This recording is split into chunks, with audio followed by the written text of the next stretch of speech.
Boa noite. Boa noite. Ei, Débora, boa noite. Boa noite. Boa Tudo noite bem, a professora? todos. Tudo bem, Débora? E com você? Tudo em paz? Tudo bem, graças a Deus. Que bom, deixa eu ver aqui. Boa noite a todos. Boa noite, Boa professora. noite, Pedro. Boa noite. Deixa eu ver aqui. Adilson, Ana Carolina, Débora, Geisiane, Ellen, Isabela Rodrigues, Isabela Xavier, Mariana Lourenço, Mariana Souza, Pedro, Rayane, Tamara. Boa noite, Tamara. Tudo bem? Que bom, gente. Tudo jóia, professor. Boa noite a todos vocês. Sejam bem-vindos a mais uma semana. Que Deus os abençoe. Espero que tenham. Boa noite, Adilson. Espero que tenham tido uma semana passada boa, com feriado, enfim, né? Embora eu sei que todos em casa, mas de qualquer forma foi um período também um pouquinho mais de descanso, né? Então, ó, vamos dar retorno. Eu quero começar hoje. Inclusive, eu recebi logo cedo a Mariana me falando que vocês estavam ansiosos para saber como vai ser oficial, né? Eu até falei com ela, não, pode tranquilizar o pessoal, vou explicar direitinho, até coloco aqui no meu material. Eu só não vou começar com isso agora, porque vocês sabem que sempre tem colega de vocês que vai entrar ao longo da aula, né? Então, mas podem ficar tranquilos que eu vou apresentar, tá, para vocês. Pensei na melhor maneira possível, acho que vocês vão gostar, enfim. Mas eu vou deixar para explicar e dar as informações um pouquinho mais adiante, para que realmente todos possam ouvir e participar, tá bom? Então, podem ficar sossegados aí, que a gente vai falar sobre isso ao longo, tá? Deixa eu falar também outra coisa importante para vocês. Eu até mantive esse slide aqui em termos. Deixa eu pegar o meu pointer aqui bonitinho, só um minutinho. Deixa eu colocar aqui. Eu permaneci esse, né, de continuidade, porque ficou faltando um restinho de slides, né, da aula passada para a gente finalizar. Mas ao mesmo tempo também eu vou colocar aqui para vocês o que eu fiz de proposta. Porque a gente está, né, nessa iminência de finalizar essa primeira etapa. Então, eu vou finalizar esse nosso material e também vou colocar aqui para a gente hoje caso clínico, que é até uma maneira, que é até um conteúdo que eu quero acrescentar para vocês, que eu vou dar através de caso clínico, porque eu acho que acaba ficando participativo. E depois também coloco algumas questões para vocês poderem fazer, para a gente poder, na verdade, dar um tempo de vocês pensarem, da gente poder corrigir. Enfim, eu estou montando as minhas aulas ao longo dessa semana, porque algumas a gente já finalizou e outras a gente está finalizando o conteúdo referente à segunda etapa, para a gente fazer uma breve revisãozinha, né? Então, até eu acho que é mais produtivo que a partir do momento que eu coloco perguntas, a chance de vocês terem dúvida e de a gente conversar sobre a matéria é muito maior do que eu simplesmente abrir, gente. Agora, quem tem alguma dúvida, né? Então, eu acho que isso acaba sendo mais produtivo. Mas é aquilo que a gente combinou. A qualquer momento podem fazer perguntas, vamos aqui para a gente poder aproveitar da melhor maneira possível. O que eu quero é justamente isso, estimulá-los a perguntar, a tirar dúvida, a relembrar de alguma coisinha que a gente falou lá no início, que às vezes possa não ter ficado ainda muito consolidado, porque independente de qualquer coisa, o que é mais importante, gente, que eu me preocupo, é que vocês possam, de fato, acompanhar, aprender, para que não só nesse semestre, não só pela nossa disciplina, mas que no futuro, nas próximas disciplinas que vocês vão ter, um semestre, né? Inclusive que a gente já fuja de toda essa situação de quarentena, enfim, que vocês possam lembrar que assim, não, eu fiz essa disciplina, eu aprendi e eu recordo. Isso que é o mais importante para mim. Tá combinado? Então vamos. E só para vocês saberem, estou falando assim, para vocês saberem como que eu pensei ao longo, né, não só da nossa noite de hoje, como das demais noites, quando a gente se encontrar com outras disciplinas, que eu sempre vou colocar mais ou menos nesse contexto, da gente finalizar o conteúdo e fazer atividades para ajudá-los a recordar, a esclarecer dúvidas. Tá combinado? Então, vamos a partir de agora. Eu até coloquei aqui, porque eu vou dar continuidade com uns slides. Eu até deixei alguns aqui que a gente tinha passado, porque eu sei que para a gente, né, na hora que a gente vai recordar, senão dá aquela sensação de, eu não vi, eu nem lembro onde que a gente parou. Então, só para todo mundo poder recordar do que a gente estava falando e finalizar essa parte, tá bom? Então, olhem só, nós iniciamos semana passada falando sobre o processo digestório, absorção e inervação do nosso sistema digestório, tá? Então, para a gente dar continuidade e vocês se recordarem, eu chamei a atenção, né, de que aquilo que a gente alimenta, ele interfere muito sobre o período de tempo que leva o nosso processo digestório. Não sei se vocês se recordam, eu comentei que às vezes a gente tem um prato mais gorduroso, que ele às vezes possa durar até cerca de 6 horas para ter uma boa digestão, né? E na hora que a gente fala assim, a gente fala do alimento ali no ambiente de estômago. E, por exemplo, se eu tiver um prato mais leve, aquela carninha ali grelhada, uma alimentação até mesmo mais saudável, eu tenho, muitas das vezes, em 3 horas, ou seja, metade do intervalo de tempo, eu já passei pelo processo digestório, né? Justamente porque o tipo de alimento que está ali no meu prato, ele interfere muito no processo de esvaziamento do estômago, né? Porque um tempo que se leva, às vezes, a mais para digerir aquele alimento e, consequentemente, para que eu venha a ter o aproveitamento dele, tá? Então, nós comentamos. Eu chamei a atenção de vocês que todos os alimentos gordurosos, eles tendem a retardar o processo digestório, inclusive com alguns que são alimentos naturais, né? Se a gente falar do coco, do abacate, até mesmo das sementes, mas isso acontece que, embora sejam saudáveis, mas eles são muito gordurosos. Então, isso por si só já retarda o processo, né? Chamei a atenção de vocês também que até mesmo desse ponto de industrializados, mais ainda, né? Porque aí você tem todo um preparo desse material e não só gordura, como outros elementos, dos quais eventualmente possam de fato colaborar e retardar ainda mais esse processo de digestão. Nós falamos também a respeito das proteínas, principalmente proteína animal. Até chama atenção, existe até uma diferença, né?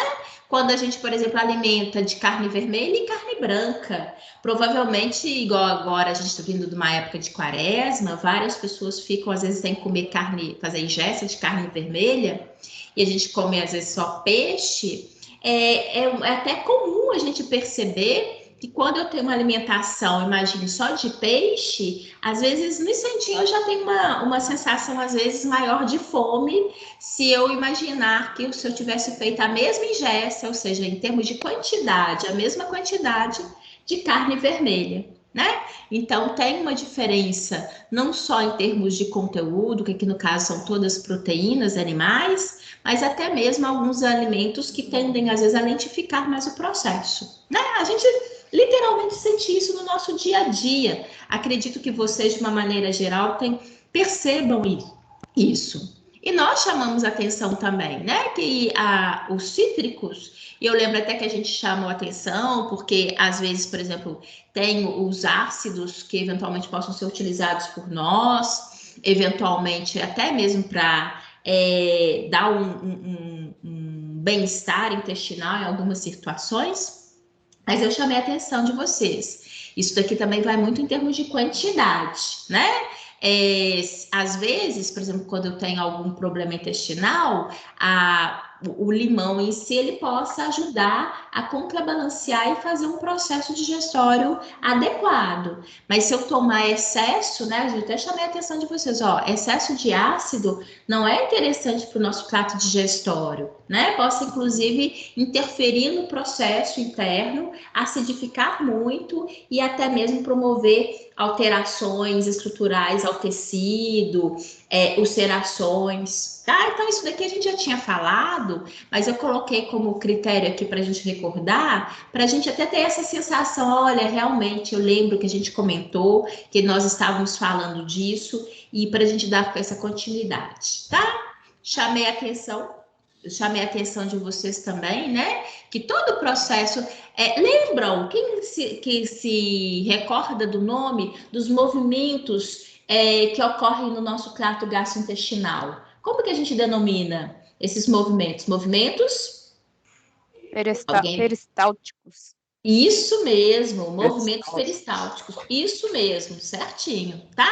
Então, nós vimos que existem esses movimentos peristálticos, que são movimentos de propulsão do alimento, né? Tanto no esôfago, que é esse conduto que está chegando, não está completo, mas o autor colocando aqui para gente, no estômago, do estômago para o intestino. E aí nós chamamos atenção até mesmo o processo de liberação desse material, né? Eu lembro que até dei o exemplo para vocês, olha, se eu for ali, se eu almoçar 500 gramas e fazer essa ingesta, né? Não significa que 500 gramas vão sair do meu estômago e seguir para o intestino de uma vez só. Por quê? Porque esse alimento vai ser trabalhado no estômago e vai ser liberado aos poucos, inclusive por um processo que a gente denomina desse reflexo enterogástrico, ou seja, essa propulsão ela vai seguir uma cadência de tal forma que o material ele vai seguir um reflexo, vai sendo liberado aos poucos, inclusive por movimentos peristálticos que eu falei com vocês, a semelhança a ondas, que vai da região da cárdia, né? Só para a gente até recordar a anatomia do estômago. Região de cárdia, que é essa áreazinha aqui, inclusive é o local onde tem o esfíncter. Hoje, daqui a pouco, eu vou falar sobre ele, vocês vão ver.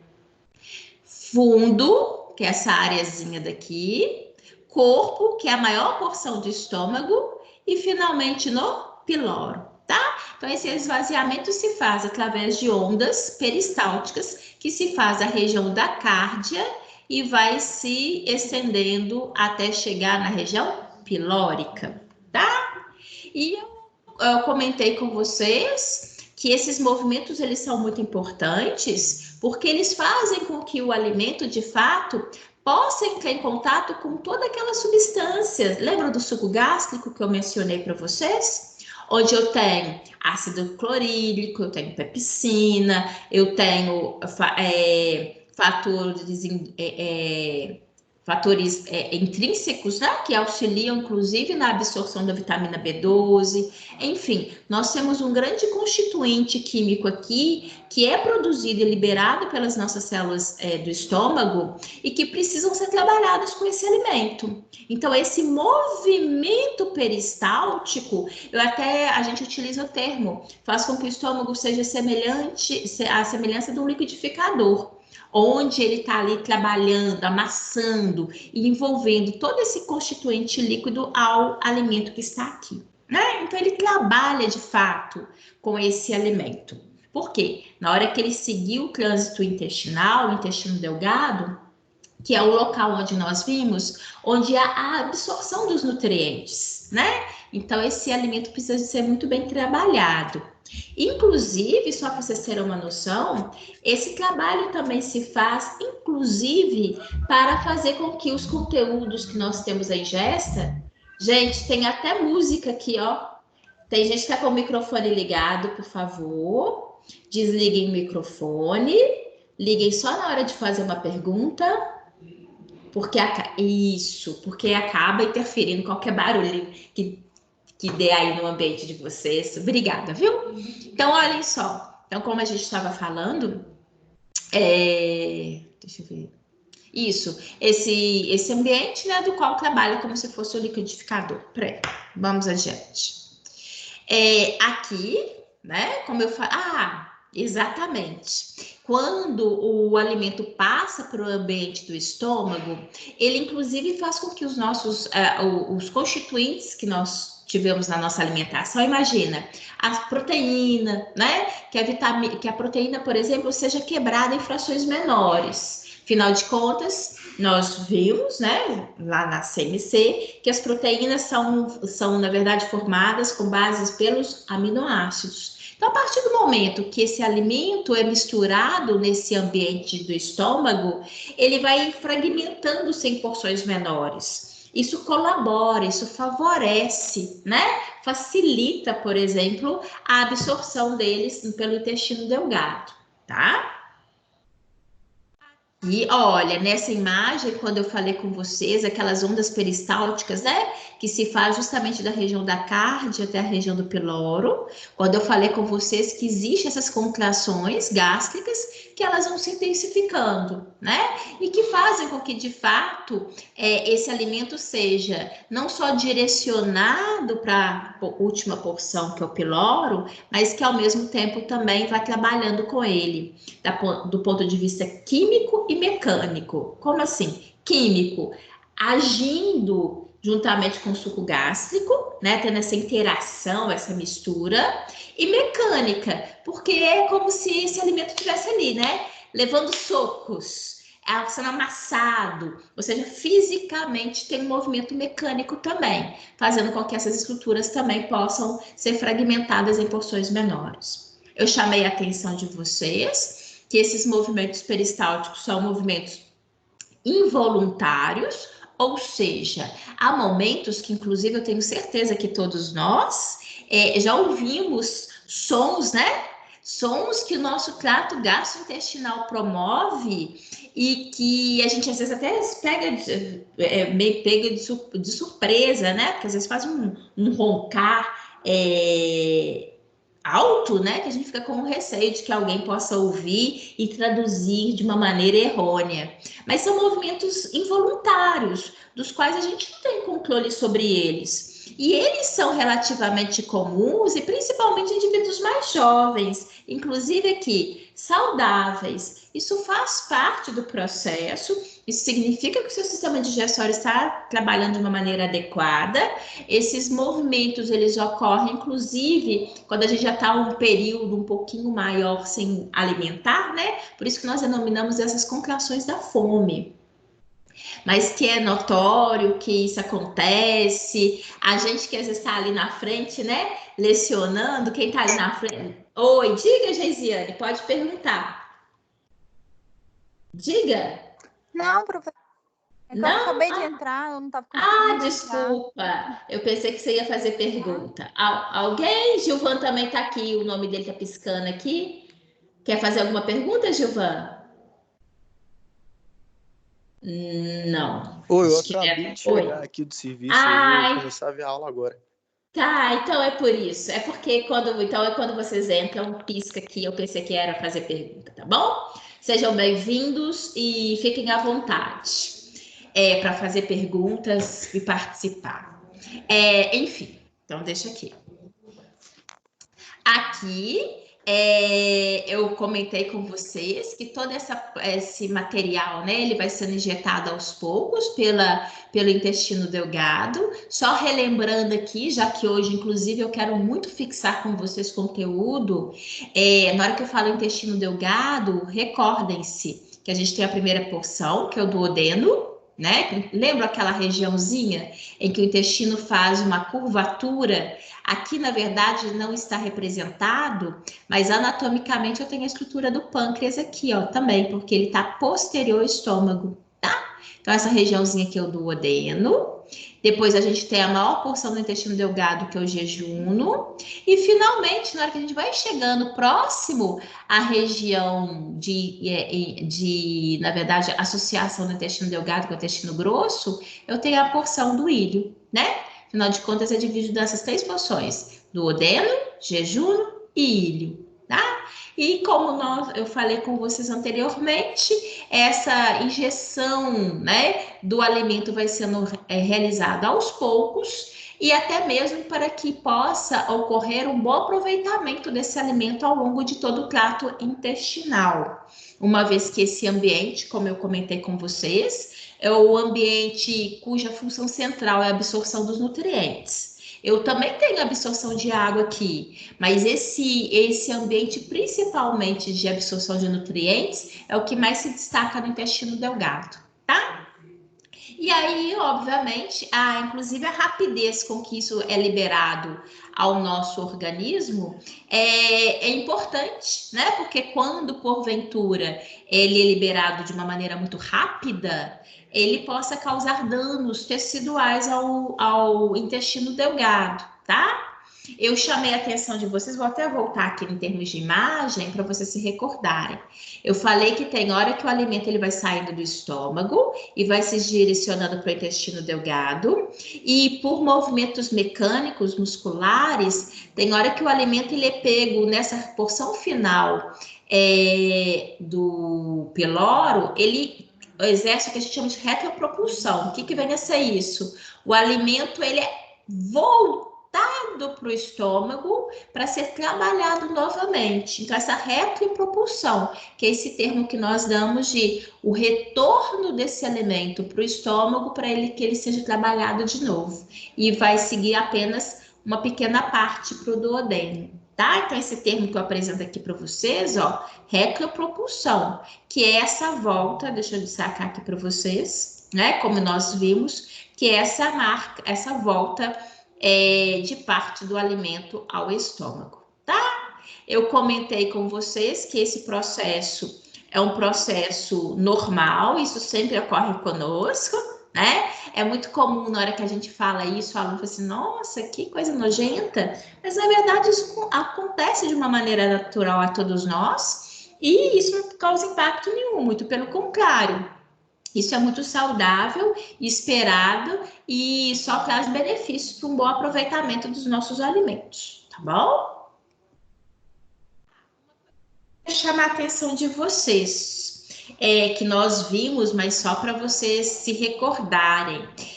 Lembram que eu chamei a atenção que no estômago é um local que a gente tem muita liberação de ácidos, né? O suco gástrico é extremamente ácido.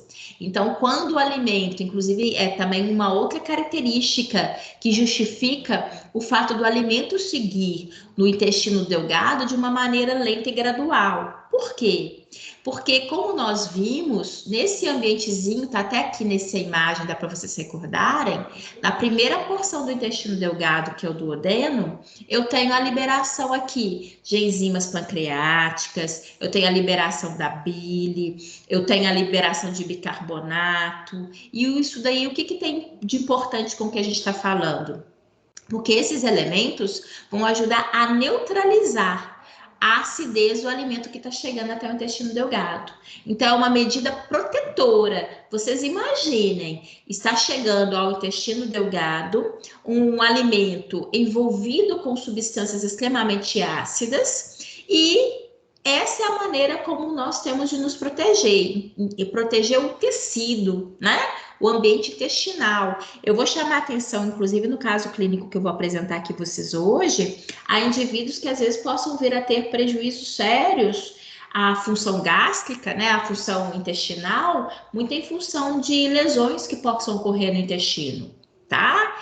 Logicamente, a partir do momento que eu tenho lesões no meu intestino delgado, eu tenho prejuízo na absorção dos nutrientes, eu tenho prejuízo ao meu desenvolvimento, porque todos nós precisamos de nos alimentar para ter ali os elementos básicos necessários para que a minha estrutura corporal como um todo, né, venha a ter nutrientes suficientes para trabalhar de uma maneira adequada e saudável, né? Então é muito importante. Por isso que eu chamo a atenção de vocês, para a gente assim, entender o porquê, né? Por que eu tenho ali aquela liberação de bicarbonato? Bicarbonato é um constituinte que eu acredito que a maioria de nós já tenhamos tomado quando a gente tem algum problema intestinal. É muito comum da mãe falar assim, toma bicarbonato. Tem hora que a gente não gosta, não, porque ele tem um gosto tão ruim que às vezes isso, inclusive, possa desencadear o que a gente vai ver no próximo assunto, que é êmese, né? Ou seja, o vômito.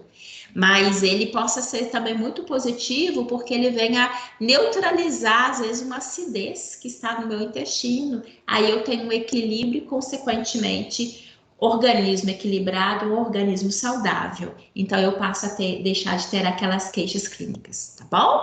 Então, é muito importante que agora, na verdade, eu quero que vocês percebam que nós estamos fechando a nossa primeira parte da nossa disciplina, né? Então, o conjunto, o entendimento para a gente, né, de todo o contexto, ele é muito importante, a gente vai alinhavando, tá bom? Aqui não tem outra. É muito ruim passar por isso, mas isso acontece nas melhores famílias, né? Quem é que nunca passou por essa situação? Eu coloco aqui para vocês vômito, que é um termo comum utilizado, né? E êmese, que é um termo técnico. Inclusive, é muito mais comum, às vezes, a gente observar em casos clínicos, os autores fazerem menção da palavra êmese, tá? Então, o que vem a ser isso, né? A gente só sabe que é muito desagradável. Realmente, eu concordo, é muito ruim. Enfim, e possa ser por diversos motivos, né? Mas o que significa em si? O que vem a ser essa palavrinha êmese, né? É essa expulsão. É uma expulsão que a gente denomina expulsão súbita e vigorosa, porque, inclusive, né, há situações das quais a gente percebe, vem com todo o ímpeto, né, para eliminar aquele material que está no nosso trato gastrointestinal.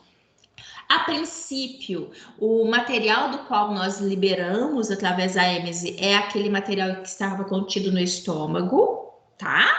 E algumas vezes a gente consegue liberar o material que já estava no intestino. Então, olhem, vou até colocar aqui para vocês observarem. Olhem só, em si, a êmese é a expulsão do material que está nesse ambiente, né? E ela a gente fala que é súbita e vigorosa, porque ela é o antiperistaltismo, né? Porque o que é o peristaltismo? Movimentos de propulsão do alimento, que segue o sentido região cavidade oral, esôfago, estômago, intestino delgado e intestino grosso. Agora, na êmese, eu tenho uma expulsão vigorosa, porque eu estou indo contra os movimentos peristálticos. Esses movimentos vão ser antiperistálticos. Então, eles vão fazer com que o alimento obedeça um movimento de estômago para esôfago. Então, por isso que é tão forte, às vezes, movimentos tão súbitos, tão vigorosos, né? Inclusive, com a gente ali naquele momento, a gente consegue ter uma expulsão, inclusive de jatos, né? Na hora que falo isso, eu falo até como mãe.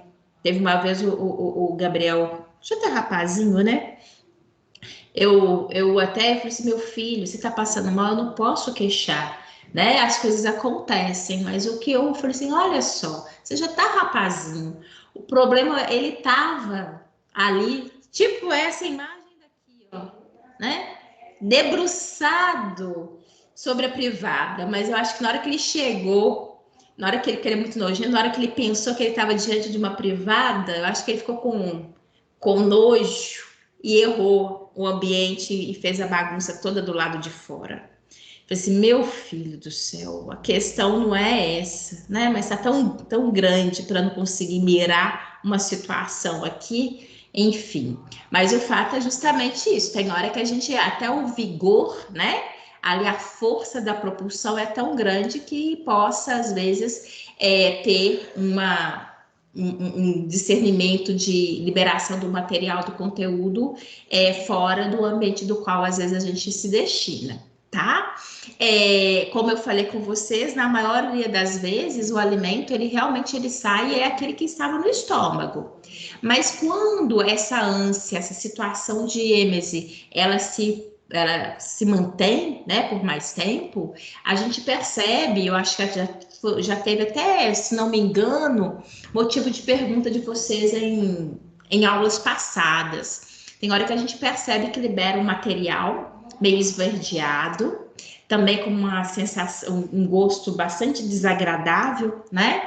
Que é de bile. Vocês me perguntaram. Sim, por quê? A bile é liberada na primeira porção do duodeno, né?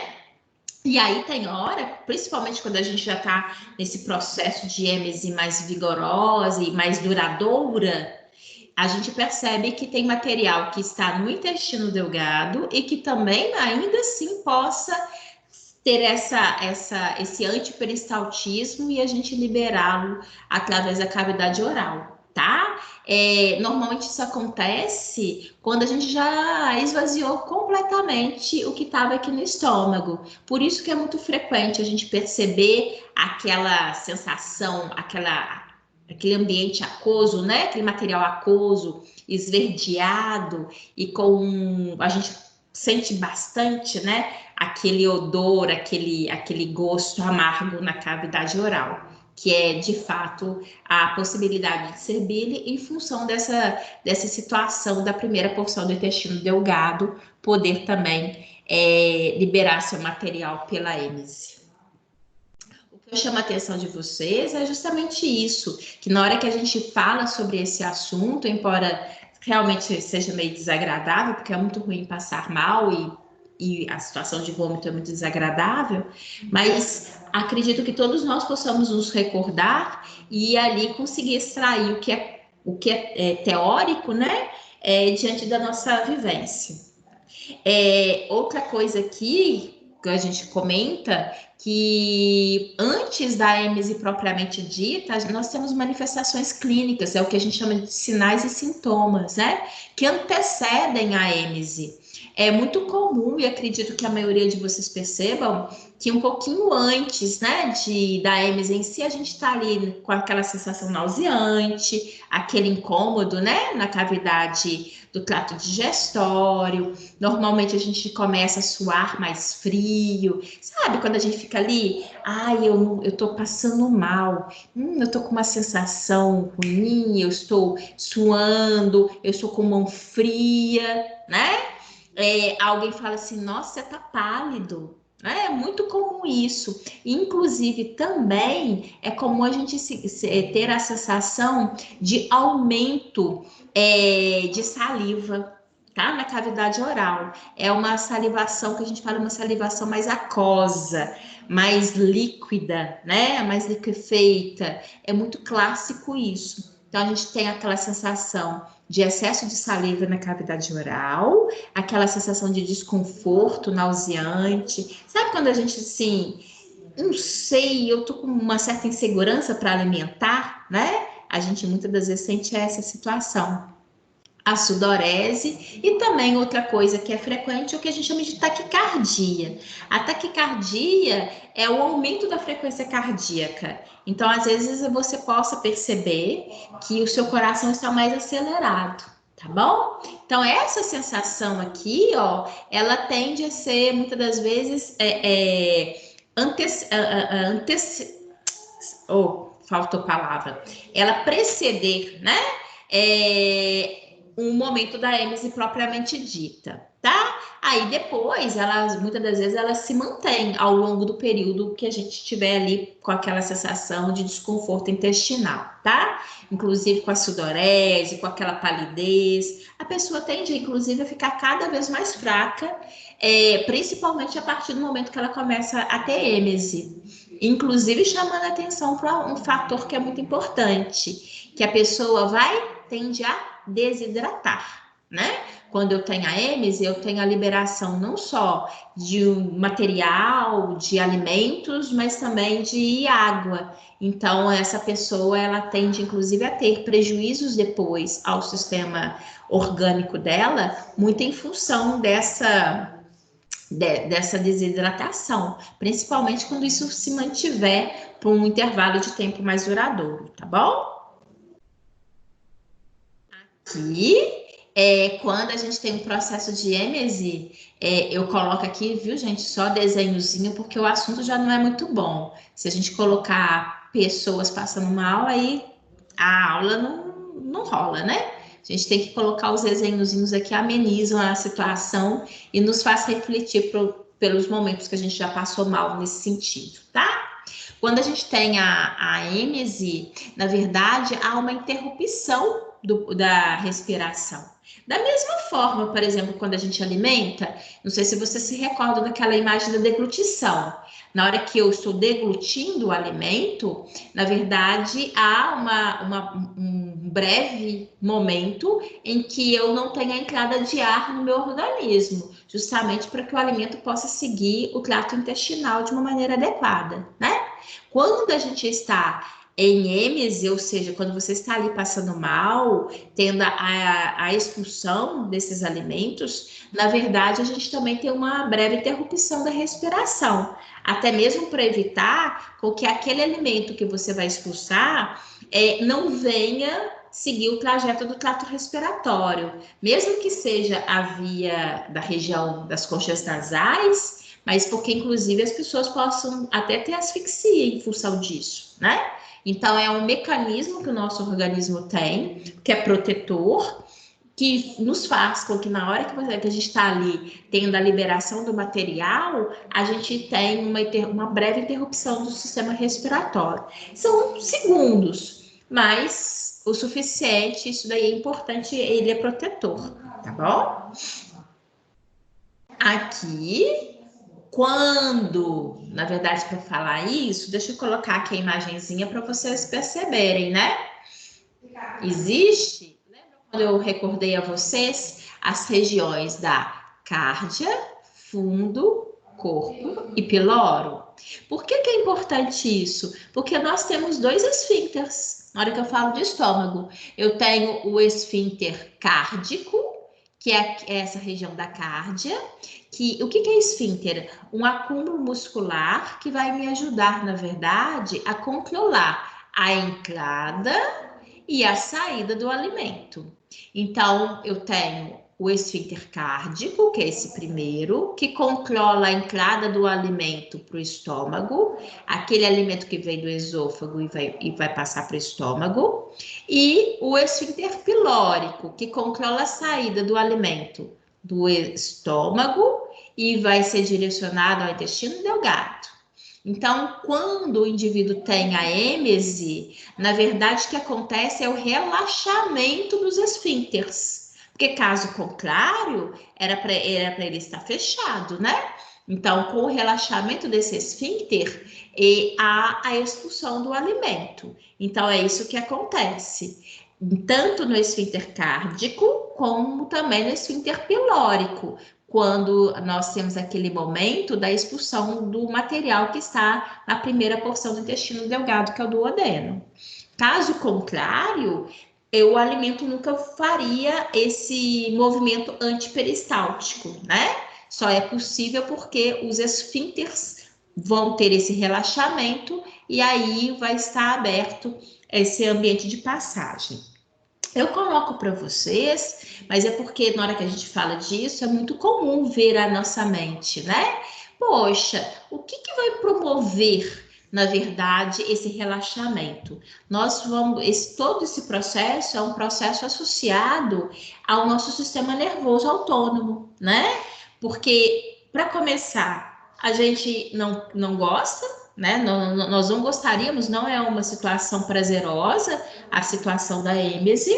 Então, ele ocorre de uma maneira involuntária e é controlado pelo nosso sistema nervoso autônomo, regulado por uma regiãozinha que eu vou mostrar para vocês ali, que é no tronco encefálico, mas até mesmo a título de curiosidade para vocês, para quando vocês estudarem sistema nervoso, vocês fazerem o link e recordarem do que eu comentei para vocês, tá? Mas o fato é que esses esfíncteres cárdico e pilórico vão ocorrer esse relaxamento através da associação ao sistema nervoso autônomo. E é até bom, só para fazer o link, como eu falei com vocês, semana passada eu chamei a atenção que todo o trato gastrointestinal é inervado pelo sistema nervoso autônomo, né? Tem o intrínseco, que é o que a gente denomina sistema nervoso entérico, e o extrínseco, que é através das vias simpática e parasimpática, tá bom? Só para a gente, assim, conseguir verificar, relembrar e perceber que a gente comentou sobre isso, tá? Bem, deixa eu colocar aqui, é porque eu acho que a imagem às vezes ajuda tanto a mim a explicar, quanto principalmente imaginar que vocês estão entendendo, tá bom? Então, aqui, ó, eu expliquei a vocês, só vou chamar a atenção aqui, ó, da palavrinha que eu já utilizei anteriormente, mas é porque às vezes a gente fala, e só para mostrar a vocês que tem material aqui, né? Tá escrito, tá bonitinho, para vocês depois com a calma e acompanhando, estudando, saberem que a gente tem um material aqui para vocês acompanharem, tá bom? Bem, olhem só, eu não é meu objetivo nenhum aqui, necessariamente eu não quero complicar a vida de ninguém, né? Afinal de contas, o sistema nervoso, vocês vão estudar adiante, né? Enfim, ou estão estudando por agora. O fato é que vocês vão ter oportunidade de ter isso de uma maneira mais... é engraçado que o meu tá pequenininho e ele tá grande. Vocês vão entender isso melhor. Mas deixa eu chamar a atenção aqui que todo o material que vocês forem estudar a respeito aqui da êmese, qualquer livro que trate sobre esse assunto vai falar que nós temos o controle desse processo involuntário numa regiãozinha que nós denominamos de tronco encefálico, que é essa regiãozinha aqui, tá? Vocês vão ver depois em detalhes no sistema nervoso que essa areazinha, inclusive essa região aqui, ó, que é denominada de ponte, é um local onde nós, inclusive, temos centros respiratórios, que é um local de controle, inclusive, da nossa respiração. E nessa região também nós temos um centro, que ele é responsável justamente por esse controle e ele que eventualmente possa estimular o nosso aumento do movimento peristáltico e fazer com que haja aquele processo de êmese que nós estamos falando, tá bom? Não vou aqui entrar em detalhes do processo, porque como eu falei com vocês, existem uns pontozinhos que é muito importante que tenha toda uma explicação ali dentro de um contexto. Mas como na verdade, quando a gente estuda isso dentro do sistema intestinal, vocês vão se deparar com essa afirmativa, eu acho também importante eu mostrar a vocês, para também não ficar uma coisa sem vocês terem a noção do que se refere, tá bom? Então, isso vocês vão entender de uma maneira mais específica no sistema nervoso, mas aqui só para vocês fazerem essa menção e essa leitura do sistema nervoso central que controla essas regiões. Alessandra, você quer fazer alguma pergunta ou é impressão minha? Não? Não? Então tá. É porque todo movimento que vocês fazem aí, às vezes eu penso que possa ser pergunta. Ok. Aqui, eu até coloco, porque o nosso livro didático, ele finaliza justamente apresentando medicamentos relacionados ao trato digestório. Embora nós não sejamos prescritores, né? Mas é importante a gente ter uma noção básica, principalmente de alguns termos, alguns medicamentos que possam ser relacionados ao trato digestório. Acredito que vocês já tenham até mesmo feito uso, né, de probióticos. Só para vocês terem uma ideia, acreditam muito no potencial dos probióticos, inclusive os nutricionistas. Por que vêm ser probióticos? Eles são, na verdade, repositores, tá? O que eles são? Eles repõem toda a microbiota normal presente no nosso trato intestinal. Então, por quê? Quando às vezes a gente tem processos de diarreia, é muito comum que às vezes isso ocorra em função de alguma alteração na nossa microbiota intestinal. Porque a nossa microbiota, ela colabora para um bom processo de absorção dos nossos alimentos. E qualquer descontrole dela, eventualmente a gente vai ter descontrole, inclusive com menor absorção e um processo de eliminação fecal mais diarreico, tá? O probiótico, ele é um repositor. Então, ele é utilizado para, aqui, ó, entre aspas, né? Quando a flora intestinal foi varrida, inclusive o termo até é mais correto, né? A gente fala sobre essa microbiota intestinal. Por quê? É um ambiente que são micro-organismos que estão ali presentes no nosso intestino e que são muito colaborativos a um bom processo digestório, tá bom? E às vezes, igual a gente fala, quando ele foi varrido, entre aspas, é porque às vezes quando a gente toma, por exemplo, antibióticos, às vezes eu tenho uma inflamação na garganta bacteriana. Aí o médico me faz uma prescrição de antibiótico. Antibiótico é um medicamento que ele atua sobre bactérias. Tanto essas bactérias que eventualmente estavam me causando inflamação na garganta, como ele também possa atuar desequilibrando essa microbiota normal do meu intestino. Então, por isso que a gente fala entre aspas, quando essa microbiota foi varrida, ou seja, quando porventura houve um comprometimento nesse ambiente, nesse equilíbrio, e às vezes eu possa, através do probiótico, restabelecer esse padrão de normalidade, tá bom? Então, ele é muito utilizado e eles acreditam que ele venha a ser cada vez mais utilizado aí no dia a dia por todos nós, tá? Tende a não ter contraindicação, isso é muito importante. Há medicamentos que vão, inclusive, atuar sobre a motilidade, porque se a gente imaginar que, eventualmente, eu estou ali no processo tanto diarreico como até o próprio processo de êmese por si só, né?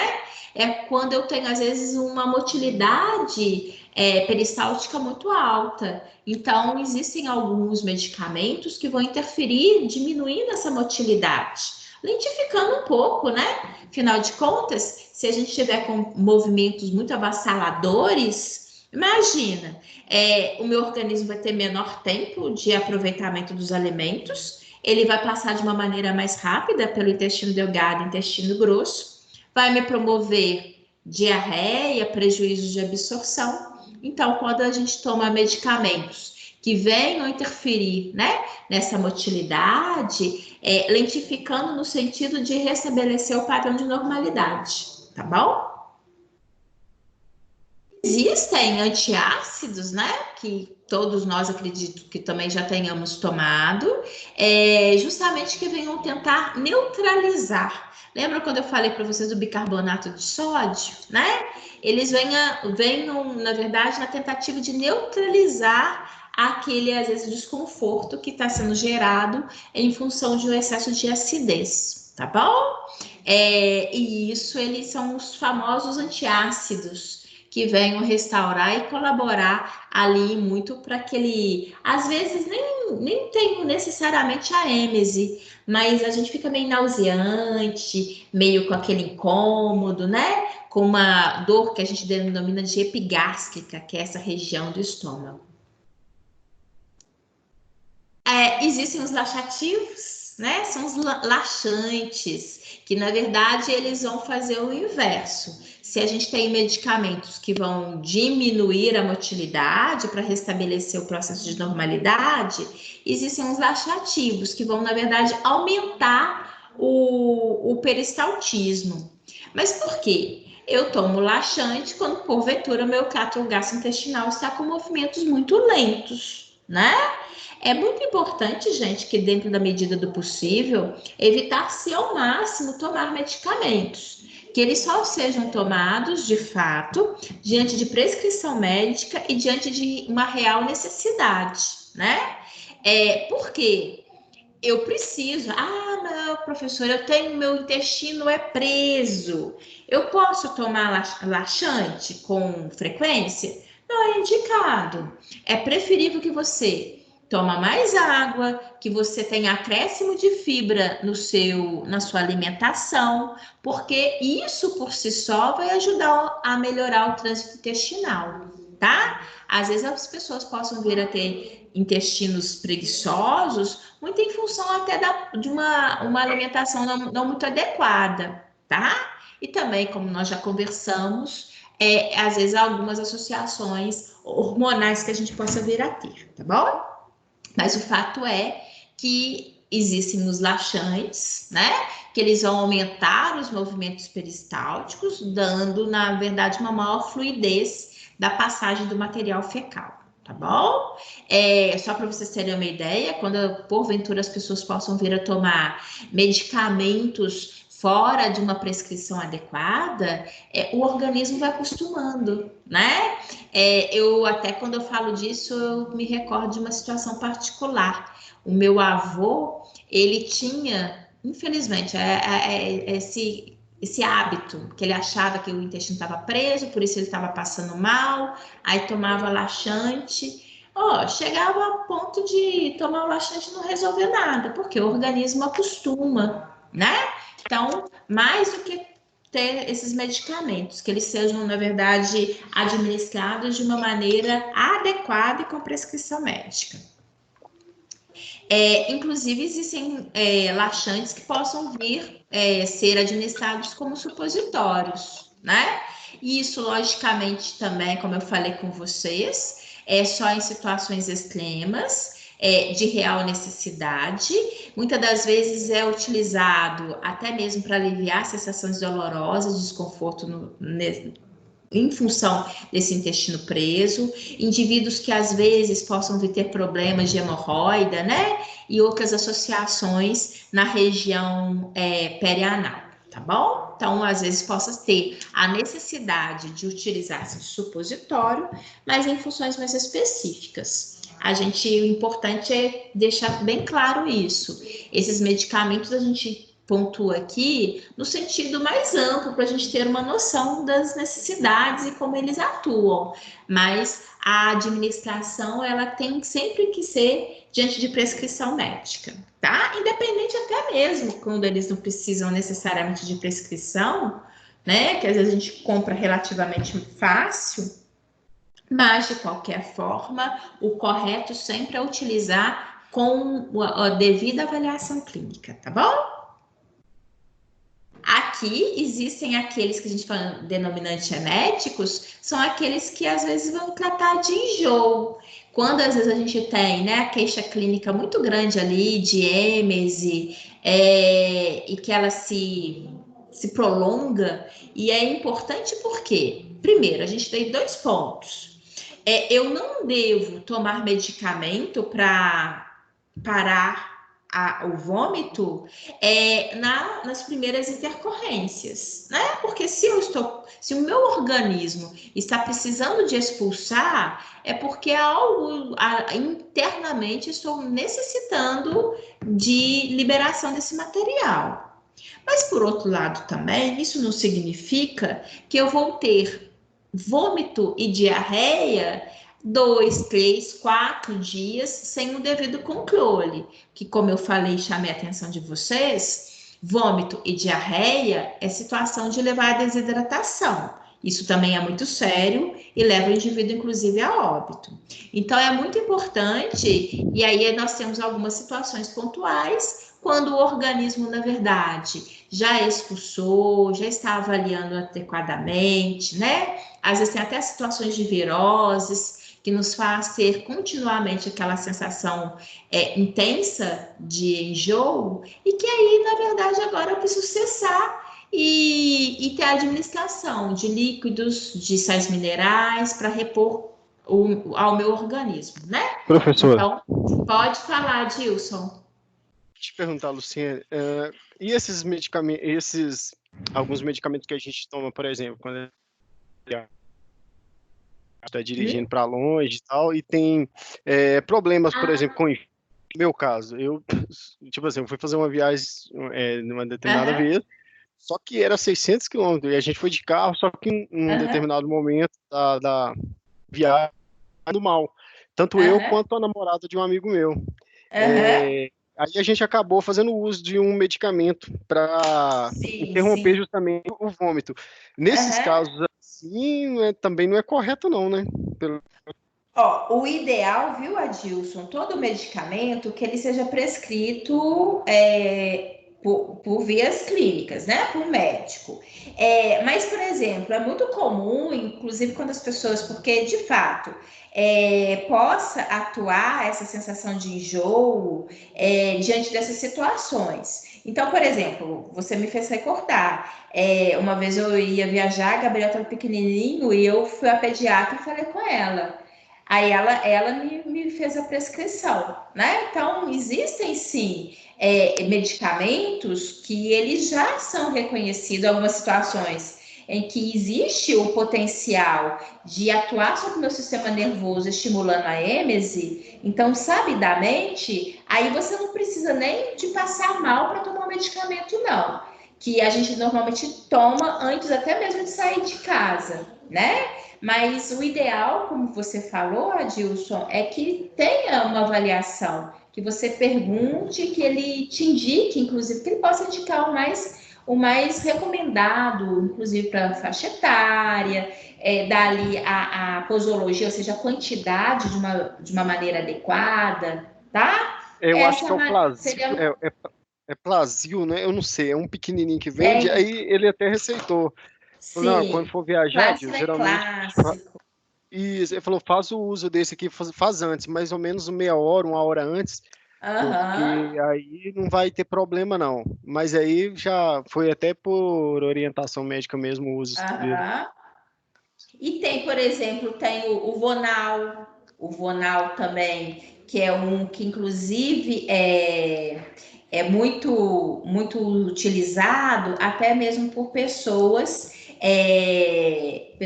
que fazem tratamento, né, na oncologia, porque aquele excesso de medicamentos interfere muito no organismo e pode promover também esses enjoos, né? Então tem o Vonal também, que ele entraria, todos eles entrariam aqui justamente nesse conjunto medicamentoso, tá? O próprio Dramin às vezes é muito utilizado mas às vezes até mesmo crianças, né? Então a gente tem todo um arsenal de medicamentos que possam ser utilizados, sim.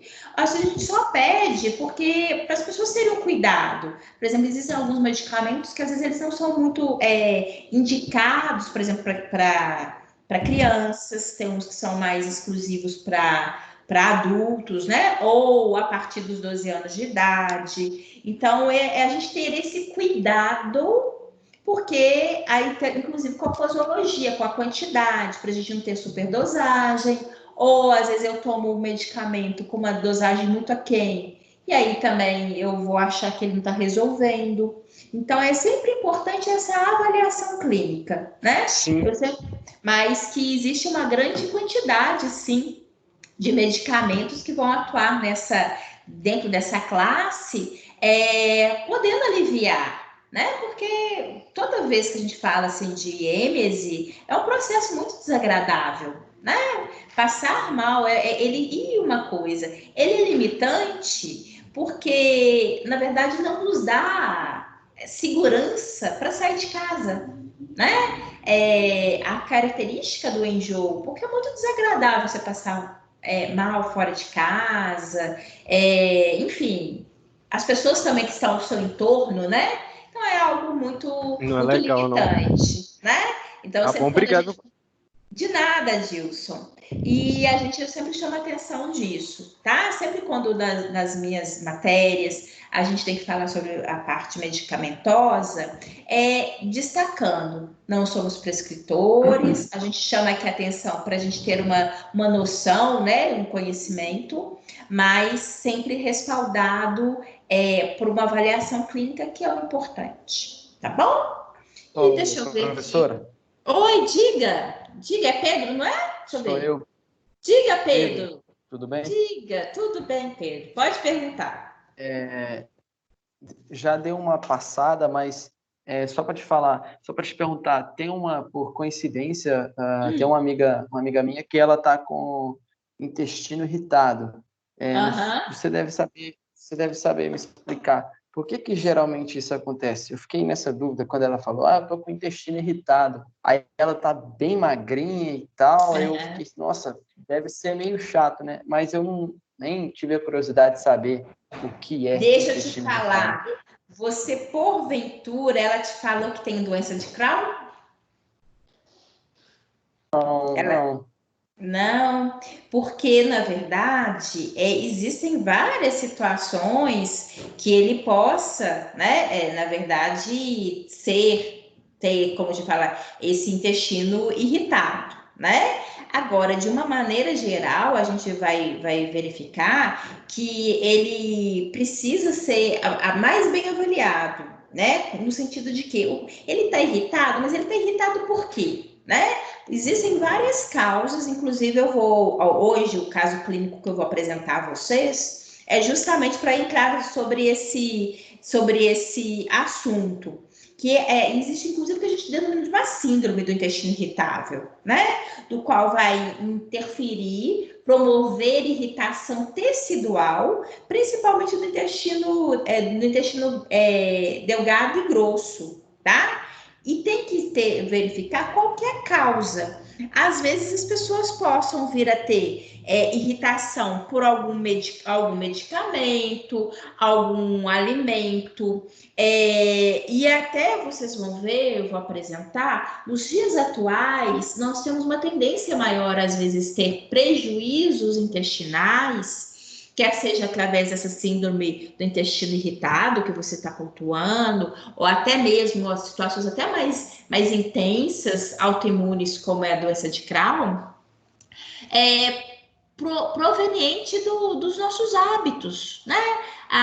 Por exemplo, a alimentação muito rica ali em condimentos, em produtos industrializados, em corantes. Então, esses constituintes que estão ali presentes nos nossos alimentos, eles podem promover uma reação. Não significa que, às vezes, você tem, né, por exemplo, obrigatoriamente todo mundo vai ter, então, não, né? Às vezes a pessoa, no momento específico da vida dela, um sistema imunológico, às vezes, um pouco fragilizado, o organismo possa responder de uma maneira, né, mais específica e possa promover danos teciduais, tá? Igual no caso aí, né, quando ele fica irritado. Essa irritação, só para você ter uma ideia, Pedro, promove danos às vilosidades intestinais. O que vem a ser isso? As vilosidades estão ali internamente aumentando a área de superfície, a área de absorção dos nossos alimentos. A partir do momento que ele começa a ficar irritado, se nós pudermos, inclusive, verificar internamente, a gente vai ver que o tecido está avermelhado. É como se eu tivesse uma irritação na pele, né? Quando a gente tem uma irritação na nossa pele, nosso tegumento, a gente vê que ela fica vermelha, que ela fica mais fácil de agressão. Qualquer coisinha, se você encostar, você vai sentir um desconforto. Então, isso tende a acontecer, principalmente proveniente disso. Excesso, às vezes, de álcool, cigarro, ou seja, são vários aspectos. Não significa, às vezes a pessoa nunca não tem hábito de fumar, não tem hábito de beber, mas é porque são vários elementos externos. É isso que eu quero chamar a atenção, do qual todos nós somos susceptíveis, né?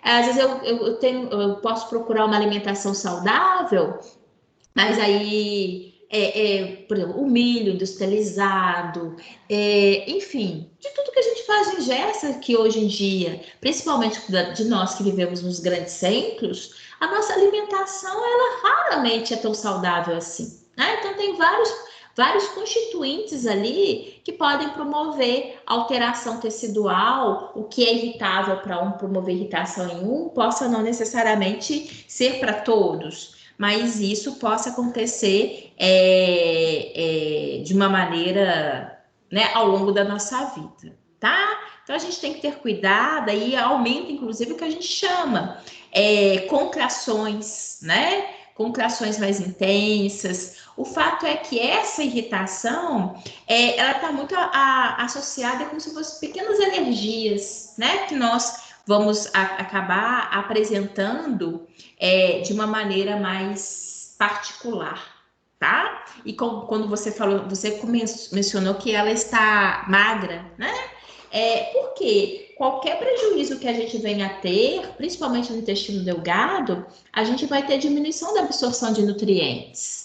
Então, aquele indivíduo, ele possa até tentar ter uma alimentação mais normal possível, mas ele vai ter dificuldade da absorção dos nutrientes, além do fato, se a gente imaginar, a gente come pela necessidade. Pode falar. Desculpa te interromper, Não, mas pode falar.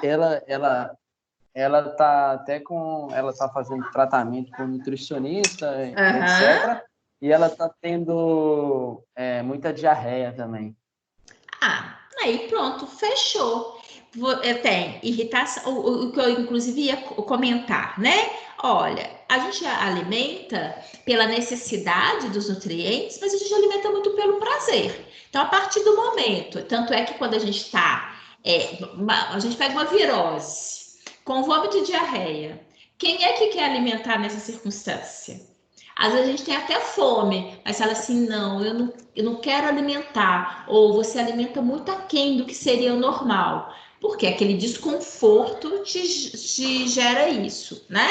Você não só não consegue alimentar, como você também não tem paladar, você não tem ânimo para aquela situação e você também não quer passar mal repetidamente. Então, você tem uma hora que você também diminui. E uma coisa, na hora que você fala que ela está fazendo controle com a nutricionista, é importante, porque inclusive existem alguns alimentos que tendem a gerar essa irritação com maior frequência. Então é interessante que o paciente possa fazer uma reeducação alimentar, mesmo porque às vezes ele nem sabe necessariamente o que está causando a ele essa irritabilidade intestinal. Então, o nutricionista tende a chamar a atenção. Já é conhecido que alguns alimentos, né? Como eu acho que eu já até comentei com vocês, por exemplo, o chocolate é o primeiro que vem à mente, porque a maioria, né? Nós gostamos muito. Mas ele é um alimento do qual possa promover com certa frequência essa sensação, essa reação alérgica. Existem, por exemplo, repolho, couve-flor, brócolis, são alimentos que eventualmente também possam, por mais naturais que sejam, muitas das vezes também promover algum tipo de irritação com maior frequência, tá? Além de leite, e como eu falei com vocês, né? Álcool também, enfim. Então é muito bom, é importante esse acompanhamento com o nutricionista, ele tende a orientá-la, juntamente também com certeza, parte medicamentosa, a fim de diminuir essa irritação, esses excessos, né, de movimentos peristálticos, enfim, promover ela um ganho do trato gastrointestinal adequado, né? E restaurar ela, inclusive, o prazer da alimentação. Porque alimentar é um prazer. Mas quando a gente fica passando mal repetidamente assim... E outra coisa que você falou, a diarreia, né? A diarreia também significa uma rapidez no trânsito, ou seja, além do que ela talvez esteja fazendo ingesta, que talvez esteja até em menor quantidade, o organismo não está aproveitando de uma maneira adequada. Então, fecha muito bem esse quadro de perda de peso, né? Até mesmo que a gente denomina anorexia. A pessoa vai perdendo peso de uma maneira muito súbita, que não compatível, né? Com, às vezes, um quadro de saúde, tá?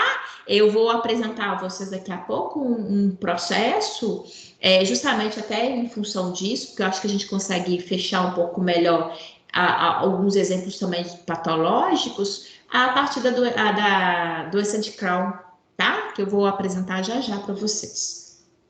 Mais alguma pergunta? Podem ficar à vontade. Obrigado. De nada, Pedro. Você sabe que eu sempre gosto muito que vocês perguntem. Mais algum comentário? Não? Professor, uma outra pergunta. Diga, Dilson. Em relação a esses usos de medicação natural, né? No caso da diarreia, o soro caseiro, ele é muito eficaz também, assim, né? Sim. Aí, por exemplo, entre a pessoa fazer o uso de um medicamento farmacêutico sem a prescrição médica, é melhor ela optar sempre pelo caseiro, né? Assim, que de uma certa forma vai contribuir, né? Sim, a questão é o seguinte, o soro caseiro, ele é excelente, inclusive ele ajuda a salvar vidas, mais precisamente naquelas comunidades pobres e quando a gente fala de crianças, porque crianças são muito propensas à diarreia, né? Que elas estão entrando em contato pela primeira vez com uma gama de micro-organismos, elas levam a mão à boca muito frequentemente, então elas são grandes propensas a terem diarreia.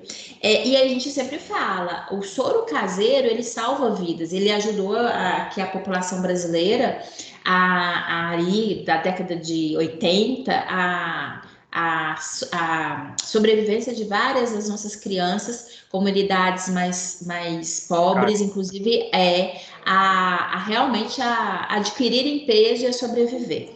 Mas ele não seria um medicamento, ele vai repor. Porque o que ele repõe? Ele repõe ali água, né? Porque quando a pessoa está em diarreia, ela desidrata, e sais minerais. Então, quando eu coloco ali que o sal caseiro é açúcar e sal, eu tenho ali sódio, que o sódio, inclusive, na hora que eu tenho, logicamente que tem que ser contrabalanceado e a partir da prescrição, medida certinha, né?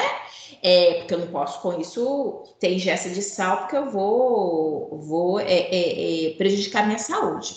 Mas ali no soro caseiro, nesse contexto, né, dentro das medidas adequadas, eu estou colaborando para que aquele organismo tenha retenção de sais e líquido.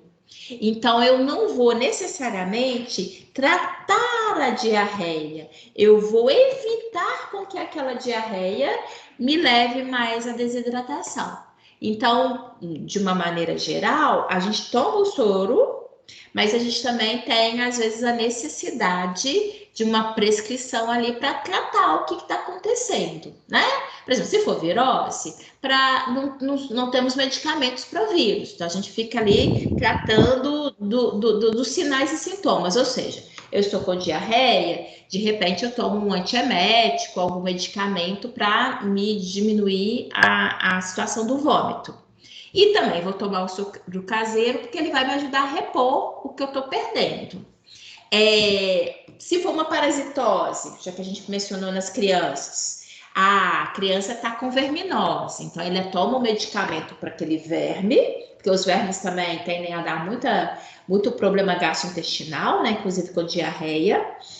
Eu vou tratar aquela parasitose e posso também ter a administração do soro. Então, assim, ele vem não necessariamente sozinho. Normalmente ele vem associado a outras situações medicamentosas para poder ajudar e restaurar aquele organismo, tá? Então tem que ser muito avaliado. No caso do sangramento, quando as fezes vêm acompanhando de sangue na criança, ou até mesmo no adulto, tem uma bactéria específica que atua destruindo ali a parede intestinal ali para causar esse sangramento, assim, para esse sangramento nas fezes? Adilson, quando a gente fala de sangramento nas fezes, a gente tem que ter muito cuidado, porque inclusive tem um teste, né, de sangue oculto nas fezes. Existem várias causas de sangue oculto nas fezes. Inclusive algumas situações em que a gente possa vir a perceber de uma maneira mais clara, ou às vezes a gente possa até ter a liberação de sangue nas fezes e nem perceber. Né? Por isso até desse exame oculto, justamente porque às vezes não é uma queixa clínica, às vezes não estou nem percebendo, mas se ainda assim possa ter a liberação. A gente tem que ter muito cuidado, porque a presença de sangue no material fecal possa ter vários motivos, inclusive tumoral. Por isso, inclusive, da necessidade, principalmente quando a gente vai, né, tornando mais experiente ao longo da vida, de ter ali, em termos de check-up, de vez em quando, um exame a esse respeito.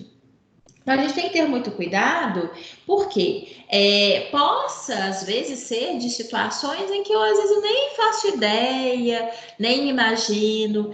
Possa também ser associado, às vezes, a situações de um processo do trato intestinal, dele estar irritado. Por exemplo, parasitemia gera muito também, possa ter isso, porque se a gente tiver alguns vermes no intestino, eles podem causar o que a gente chama de hemorragias petequiais. O que vem a ser isso? Pequenos pontozinhos no meu intestino que vão ser agredidos pela presença física do verme, que aí eu vou liberando, às vezes, aquele sangue no material fecal, tá? Possa também, existem processos bacterianos que possam causar danos ao meu intestino e também promover isso. Enfim, em resumo, existem várias as causas. Tem a situação de hemorroida, que às vezes o indivíduo, na verdade, ele tem hemorroida e que ali ele possa vir a ter perda de sangue nas fezes em função dessa agressão tecidual que está ali naquela região anal. Então, tem que ser avaliado. Não existem várias causas possíveis e das quais não podem ser negligenciadas. Uma vez com presença, se eu tenho suponho a presença de sangue nas fezes, vale muito mesmo, preciso realmente recorrer ao médico, contar para ele a situação, e aí no conjunto da obra, de alguns outros sintomas que eu possa às vezes estar sentindo ou não, né? Para ele poder avaliar. E às vezes até mesmo essa avaliação precisa de exames de diagnóstico, exames laboratoriais, para ele poder fechar e aí verificar o que deva ser feito. Tá ok, muito obrigado, viu? De nada, Dilson, que é isso, disponha. Viu? Mais alguém? Mais alguma pergunta? O fato é, gente, e aqui, né? Existem várias situações, né, que possam interferir no bom funcionamento intestinal, né? Então a gente tem que ter muito cuidado e uma avaliação. Eu sempre falo muito com os meus alunos, eu comentei isso com vocês no início. Quando a gente fala de trânsito gastrointestinal, às vezes a gente se depara com várias situações, né? A gente fala sobre vômito, a gente fala sobre liberação de fezes, que são assuntos que as pessoas, de uma maneira geral, né, às vezes ficam até com receio, com vergonha de falar. Então, tem uma situação muito grande, até mesmo de tabu e de receios das pessoas de chegarem e procurar o médico, de falar que, nossa, mas ele vai ver que eu estou olhando. Não, a gente tem mais que olhar mesmo, tem mais que buscar, tem que olhar, tem que qualquer coisinha aqui de diferente chamar a atenção. São pequenos sinais que ocorrem conosco, que às vezes, se a gente identificar a tempo e procurar uma ajuda médica, às vezes eu consigo identificar um problema sério e ter oportunidade de tratar. E se eu ficar, né, com essa vergonha, com esse receio, o que vai pensar, ele vai rir? Não. Tomara que você chegue lá, que você conte, que ele possa chegar à conclusão que não tenha nada sério. É isso que a gente sempre precisa e torce. Mas a gente precisa de ter o cuidado. O nosso corpo é um conjunto, né? E a saúde, ela passa por todos os caminhos, inclusive pelo sistema digestório. Não tinha que ser diferente, tá?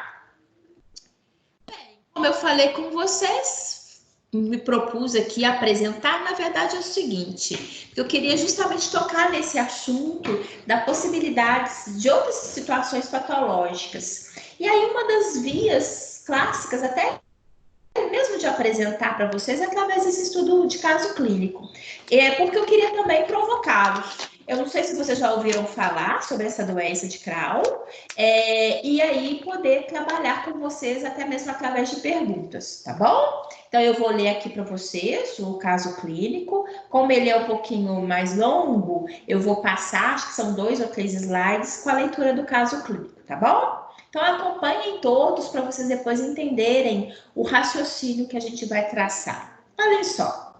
Um estudante universitário de 19 anos de idade começou a sentir cólica abdominal no quadrante direito inferior, seguida de diarreia, particularmente dentro de poucas horas após ter comido pipoca, salada com muita alface e vegetais crus. Durante o semestre, as cólicas e a diarreia foram se agravando progressivamente e ele começou a apresentar febre e calafrios. Apesar de um aporte calórico normal, ou seja, estar se alimentando de uma maneira adequada, ele percebeu perda de peso. Após ir à clínica da faculdade, foi encaminhado a um gastroenterologista. Eu aproveito a oportunidade, já que aqui fala, olha, esse contexto de, aqui ó, quadrante direito inferior, eu coloquei essa imagem aqui para vocês. Eu já tive a oportunidade de falar anteriormente, mas aqui, ó, a região abdominal dividida em quadrante e o quadrante inferior direito é essa região daqui, tá? Só para a gente poder identificar e vocês conseguirem enxergar isso de uma maneira adequada. Eu já até falei anteriormente, né? Que aqui existe uma linha imaginária, que é a região do músculo diafragma, que separa a região torácica da região abdominal. E que aqui a gente faz essa linha imaginária também, separando a região abdominal em 4 áreas. Então, o quadrante inferior à direita é essa área, tá? Então, tá. Esse estudante, então, foi encaminhado ao gastroenterologista. Após excluir a possibilidade de apendicite aguda, o médico solicitou um exame radiológico, denominado seriografia esôfago-estômago-duodenal.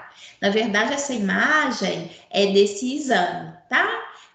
O que esse exame faz? A pessoa, na verdade, eles vão acompanhar, eles colocam para esse exame, o paciente ele ingere um líquido contendo bário, que ele é radiopaco, ou seja, ele acaba sendo observado dentro de uma radiografia, e são obtidas imagens radiográficas. Então, consegue-se, na verdade, verificar o bário se movendo ao longo do trato gastrointestinal. Então, eles conseguem verificar a passagem desse bário no ambiente gastrointestinal.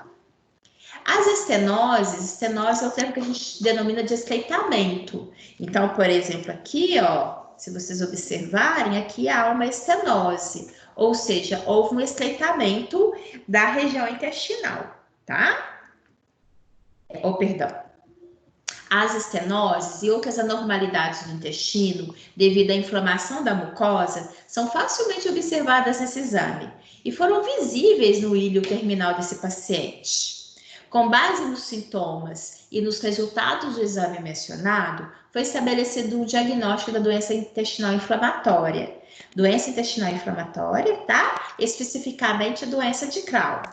O termo geral doença intestinal inflamatória compreende 2 doenças relacionadas, a doença de Crohn e uma colite ulcerativa. Eu vou até mostrar a vocês qual que é a diferença, tá? Ambas as doenças envolvem inflamação crônica no intestino. Então, eu quis chamar aqui a atenção de vocês, reparem, né? Inclusive, aqui no caso, ocorreu com um indivíduo jovem, eu vou mostrar a vocês, porque, de fato, existem algumas faixas etárias mais susceptíveis de ter o diagnóstico da doença de Crohn. E a queixa, né? Como que a pessoa, na verdade, tem queixa, dificuldade, cólica, perda de peso, e como a gente comentou anteriormente, são queixas muito comuns a diversas patologias. Então, por isso que é muito importante a gente procurar um médico antes de sair tomando medicamentos, porque tanto possam ser coisas mais superficiais, mais passageiras, como possam vir, às vezes, a ter diagnósticos de doenças crônicas. Como eu já tive a oportunidade de falar com vocês, crônica é quando aquela queixa ela se estende ao longo de meses. Então, ela cronificou, ou seja, ela é mais duradoura, tá bom? Então, diante desse estudo de caso, eu venho aqui com uma proposta, né? De vocês lerem um caso e pesquisar sobre esse assunto. Mas aqui a gente vai fazer de uma maneira em conjunto. Primeiro, eu só gostaria de saber se alguém já ouviu falar em doença de Crohn, se vocês sabem o que é, enfim, alguém já teve oportunidade de ouvir ou conhece alguém que tem essa queixa clínica? Eu já ouvi falar, mas nada a fundo. Entendi, Débora. Eu Oi. nunca Eu ouvi falar. também já ouvi o nome, só pelo nome, assim, da doença, mas também não sei nada sobre ela, não. Tá, eu vou apresentar a vocês, tá? Pedro, nem Esse tinha é ouvido falar. Ah, pode falar. Quem? Eu a já ouvi Débora. falar também, eu só não sei também. Diga, Débora. Só uma pergunta. Lá no caso clínico, estava escrito que ele ingeriu pipoca, salada, essas Aham. coisas. Foi só a título de conhecimento ou tem a ver, sim, com a ingesta, essa Boa, doença com a ingesta? Débora. Boa, Débora. Vou explicar, tá? Opa, vou explicar. Não foi só. Ah, aliás, eu vou aproveitar sua pergunta e até estender, tá? Porque quando a gente está de um caso clínico, essa pergunta da Débora ela é muito pertinente, tanto aqui diretamente no que eu estou apresentando a vocês, como de uma maneira geral. Porque o que é estudo de caso clínico? Eles vêm apresentando para gente um paciente. Então, e realmente, é que ela falou, é só a título de curiosidade ou tem alguma coisa a ver? No caso aqui em específico, nós vamos ver que existem alguns alimentos que às vezes eles possam incidir a uma queixa clínica maior. Então, aquele faz sentido sim, tá? Mas existem às vezes alguns comentários em casos clínicos que eles possam não ser necessariamente diretamente relacionados ao diagnóstico, tá? Porque se você imaginar, por exemplo, se eu tiver que falar sobre a minha pessoa, né?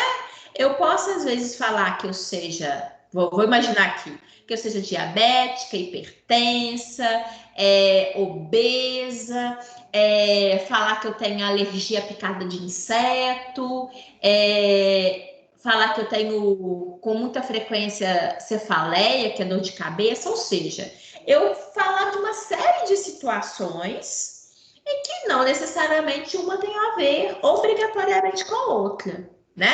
Então, a pergunta da Débora é muito interessante, porque eu também quero, a partir, né, dessa apresentação de estudo de caso clínico com vocês, porque, como eu falei, a gente tem nas nossas disciplinas várias possibilidades de casos clínicos, né? Que é uma maneira de se tratar o assunto. E que até para a gente ter essa maldade. Nem tudo necessariamente que for dito, às vezes ele tem uma relação direta, tá? Mas eu vou te apresentar, Débora, aqui no caso, essa questão, inclusive, de pipoca. E por quê? Pipoca tem ali no milho, ele acaba podendo agredir mais. Se você imaginar que eu já estou com um intestino, que, como eu vou apresentar a vocês na doença de Crohn, em que nós temos uma tendência a ter essa irritabilidade, né? Essa agressão tecidual da mucosa intestinal, quando entre esses alimentos que o meu organismo tem de difícil digestão, né? Porque, ó, ali na pipoca tem ali do milho em si. Na hora que ele fala assim, ó, salada com muita alface, né? Aquela parte de celulósica em que ele é importante estar, mas que ele, na verdade, não é aproveitado pelo meu organismo. Então, eles podem promover, aumentar a irritabilidade de um tecido que já está irritado, o trânsito dele possa promover esse agravo do quadro. Não quer dizer que ele que promoveu a doença, não é isso. Mas é como, vou voltar aqui à minha pele. Hoje, na hora da pergunta do Pedro, eu falei assim, imagina que aqui na nossa pele, no nosso tegumento, eu tenho uma área completamente irritada. Qualquer coisinha que encostar aqui vai doer mais, né? Vocês imaginem isso dentro do meu intestino. Ele tem áreas ali irritadas. Na hora da passagem de determinados alimentos, possa promover uma agressão física maior nele. Não é que aquele alimento que promoveu o dano já estava danificado, já estava irritado. Mas se passa alguma coisa de uma maneira mais, como se diz, mais áspera, mais acaba agredindo tecidualmente, a sensação dolorosa é pior, tá bom? Então, por isso que aqui nesse caso faz sentido sim. Então, vamos. Obrigada. De nada, Débora, que é isso, eu que agradeço. Olhem só, eu perguntei a vocês, né? Por exemplo, no local do trato gastrointestinal, é mais frequente se observar a ocorrência. Em qual local é mais frequente se observar a doença de Crohn, tá? Na verdade, a gente vai verificar que é mais predominante ter essa irritabilidade na doença de Crohn na região do intestino delgado, tá? Principalmente na região inferior. E se vocês observarem, olha, é isso que o autor colocou aqui pra gente. Ele tinha uma queixa clínica justamente aonde? Na porção, no quadrante inferior à direita. Então, é mais comum, de uma maneira geral, na doença de Crohn, independente de ser esse paciente ou qualquer outro paciente, de ter uma irritabilidade maior nessa porção final do intestino delgado e intestino grosso. Ou seja, é no finalzinho do intestino delgado, início do intestino grosso, tá? Embora isso não significa que seja obrigatoriamente só nessa região, não. Possa ser que o indivíduo venha a ter irritabilidade por doença de Crohn da região da boca até o ânus. Mas essa região ela é mais comum de ter essa sensação de irritabilidade, tá? Como eu falei com vocês, lembra quando eu chamei a atenção de vocês em relação à faixa etária do rapaz, né? Aqui apresentada? Olhem só, eu falei que ele tem aqui, ó, ele tem 19 anos de idade, né? E eu até pergunto a vocês aqui, ó, qual que é a faixa etária mais susceptível para se ter o diagnóstico da doença de Crohn? Para vocês terem uma ideia, a gente fala que a doença de Crohn ela é mais susceptível. Ela, na verdade, ela apresenta 2 momentos de pico que os diagnósticos tendem a ser mais frequentes. A gente fala que entre a segunda e a terceira décadas de vida, ou seja, entre os 20 e 30 anos, tendo como ali idade média os 25 anos, e tende, às vezes, ter um segundo pico, que é entre a quinta e a sexta década de vida, ou seja, entre os 50 e 60 anos de vida. Isso significa o seguinte, gente, né? Que ninguém está livre, né? Ninguém está livre. Por quê? Embora seja mais frequente entre os 20 aos 60 anos, mesmo que você, eu já passei dessa idade, ainda existe um outro pico que é entre os 50 e 60 anos de idade, que possa ter outro diagnóstico. O que também não significa que o indivíduo tem 5 anos de idade, já foi diagnosticado indivíduos jovens, né, crianças com doença de Crohn. Eu tenho 35 anos. Não significa que não possa vir a ter o diagnóstico. Mas, na hora que a gente estuda o que a gente chama epidemiologia da doença, ou seja, a todos aqueles que já apresentam doença de Crohn, a maioria deles tiveram diagnóstico mais ou menos beirando esses picos de idade que eu falei com vocês, tá bom? E não existe grande diferença entre machos e fêmeas, mas adivinhem, meninas, que se a gente tiver que falar quem tem mais, adivinha quem é que tende a ter mais? Para variar, nós mulheres. Não é uma diferença muito discrepante, mas ainda assim, na literatura, as mulheres tendem a ter maior frequência no diagnóstico, tá? Bem, o que aqui, vamos pegar a pergunta para a gente. Embora não se saiba a etiologia precisa da doença de Crohn, o que parece interferir para o aparecimento dessa doença? Na verdade é o seguinte, gente, a doença de Crohn é uma doença autoimune. E eu vou explicar a vocês, ou seja, é o meu próprio organismo que começa a achar que as minhas células do intestino delgado não me pertencem, começa a agredir, né? E o que não se sabe a etiologia? Não se sabe ao certo a causa. Não posso falar aqui com vocês com precisão, evitem tudo isso que vocês estão garantidos de nunca terem esse diagnóstico. Não se sabe ao certo por que ela aparece, tá? Mas algumas coisas parecem que colaboram para que essa doença ocorra.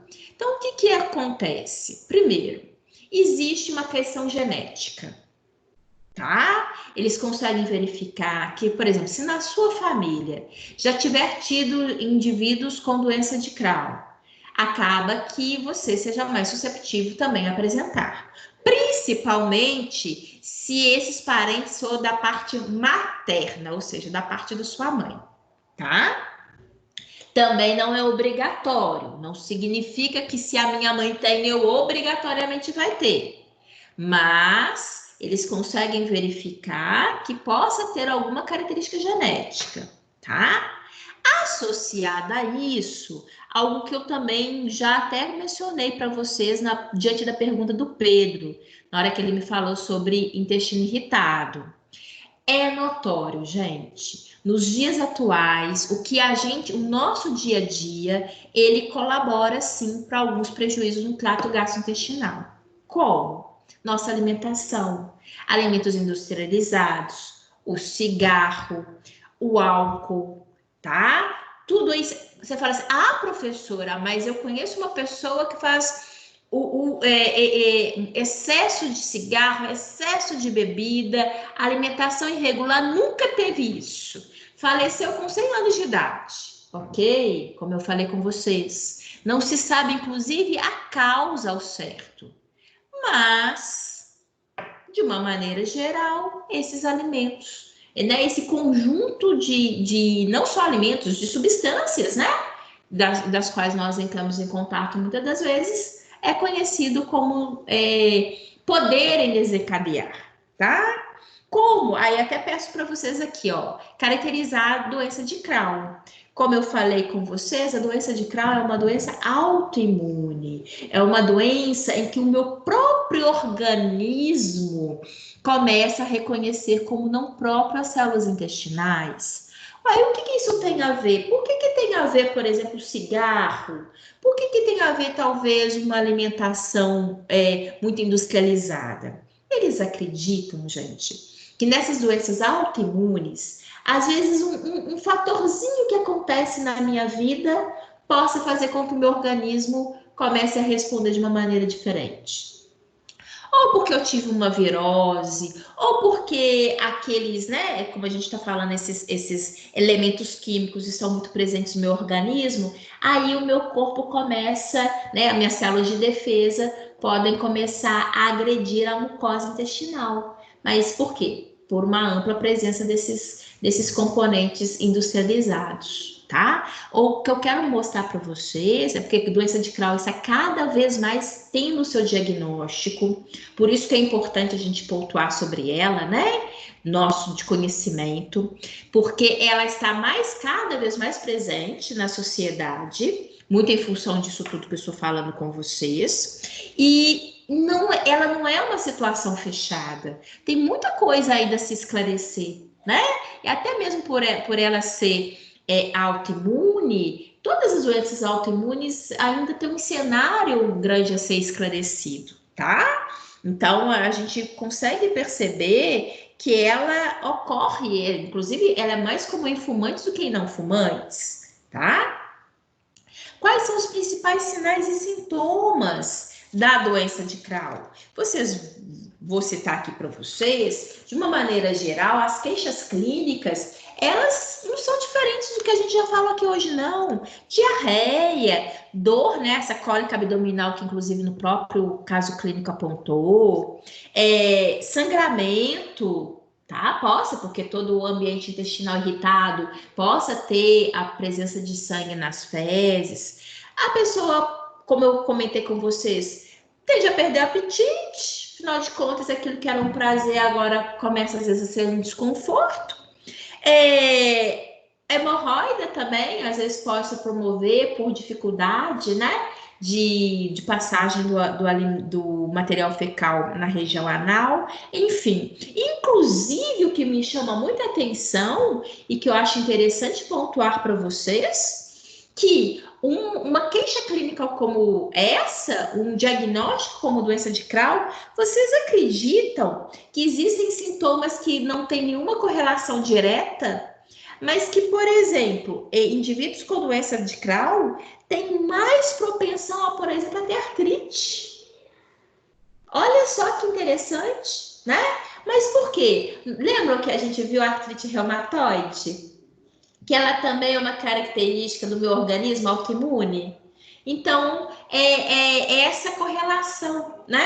O corpo não é que tem uma característica direta do trato intestinal, mas como é uma reação do organismo, às vezes o organismo começa a agir de uma maneira não correta, né? Ou seja, porque quando eu tenho uma doença autoimune, é uma reação que não deveria ser esperada pelo meu organismo. Ela também possa começar a ocorrer e a responder de uma maneira diferenciada em outras regiões do meu corpo também. Então, acho que particularmente para nós aqui, não mais eu que tenho oportunidade de lecionar o digestório com vocês e falar lá do tegumentar locomotor, eu acho muito interessante a gente abordar isso, né? E até chamar atenção, porque vocês, daqui a pouco, gente, eu já comentei com vocês, daqui a pouco passa depressa. Vocês estão dentro de uma clínica escola. Então, vocês possam, né, ter uma noção mais completa do paciente de vocês, tá? Bem, até assustei aqui, já até passou, a gente tem aqui, em termos de tempo, vamos fazer o nosso intervalo para vocês irem ao banheiro, alimentar alguma coisa. Às 21 horas a gente retoma e para a gente poder fechar esse raciocínio. E eu tenho umas perguntinhas para fazer para vocês sobre a matéria. Tá combinado? Então podem aproveitar para vocês poderem descansar um pouquinho também, tá bom? Beijão para vocês. Até daqui a pouco. Tchau.